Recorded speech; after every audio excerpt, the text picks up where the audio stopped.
Yo peeps, it's Tripl-L, and now it's time to talk 7 Deadly Sins, chapter 202, the cast of the Holy War. So, the author is back, the 7 Deadly Sins is back, the side stories were nice to get, but it's good to be back into 20 pages of content and talking about the good stuff that is the 7 Deadly Sins. Now, this chapter did a few things. I very much enjoyed how it started out. It started out with seeing Helbrim and just getting the clarification of what exactly happened to King and Diane in present time, and finding out a little bit more about how this training arc is working, along with a weird peculiarity, which I think it's a bit weak. It's probably the weakest part of the logic here, but I guess Glosinia's reasoning for why he can see Helbrim is just the justification that because him and King are fairy kings, maybe they share a kind of same wave. And that's a pretty interesting thought, that the fairy king is a specific type of fairy.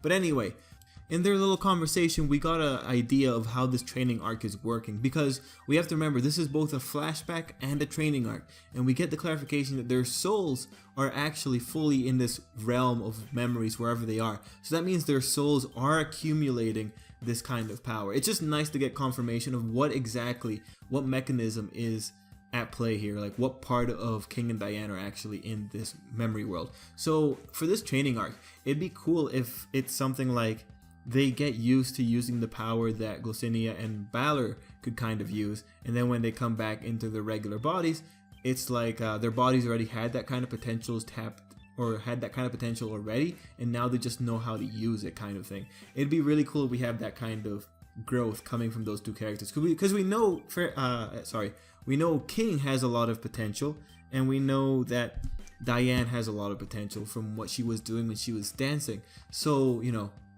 I want to believe that that's the kind of mechanism that's going to be behind their power up. Anyway, moving on, we continue with the flashback and we get a few things. We see I guess Glosinia and Balor, or Diane and King, use their powers and kind of push away a demon, a 10 commandment, and that was pretty cool. And then we also see Elizabeth kind of talk away, or we see the aftermath of Elizabeth talking away a bunch of demons, and it shows to characterize Elizabeth's character in this, that she doesn't want any pointless war, she doesn't want any pointless bloodshed. But what I'm really excited about is the character that we saw here, Ro. Now, Ro is interesting, right? His mannerisms are kind of similar to Bond, and people are already kind of like wondering, is that Bond? Is that who he was before? And the thing here is that we know Meliodas has previously uttered to Bond these words, that asking, Bond, don't you remember?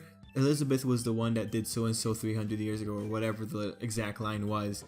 And so ever since Meliodas has said that, it's made me wonder, has Bond been reincarnated? Was Bond around when Meliodas and Elizabeth, the goddess form, were doing things?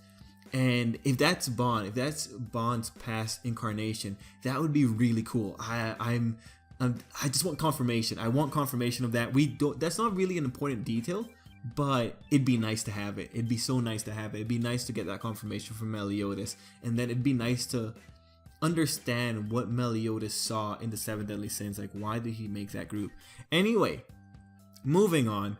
This chapter also showed some competency from King in him reasoning out that this probably wasn't the trial that they were supposed to overcome, and him getting ready for something potentially worse. I like that King is being smart about it, and I do like the little bit of comedy we got from King. Him talking about how his self-esteem is going down the more he compares him and Glosinia. But, you know, whatever. This chapter also served to introduce the Goddess Clan, or like show us some more characters in the Goddess Clan. Specifically Nerabasta, who we briefly saw back when the 10 Commandments were doing their things in Lyons. And then we see one of the Archangels, one of the head guys in the Goddess Clan. What's his name? Rudoshel? You know, I was actually very surprised that they didn't go for like Gabriel, Michael. Oh geez, what are the other names? Oof. Oh, what are the names of the Archangels? Oh, this is embarrassing. Anyway, you know, the names of the Archangels. It's interesting that they didn't go for one of those classic names. But maybe, I guess, this is where they want to make the distinction that these aren't fully the Christian interpretations of angels or gods. I can respect that. Anyway, we get introduced to the characters and we get a pretty nasty face from the good old head commander there. And most likely we are going into something that's going to be very morally dubious. Most likely. That face at the end, that's the face of a really messed up guy.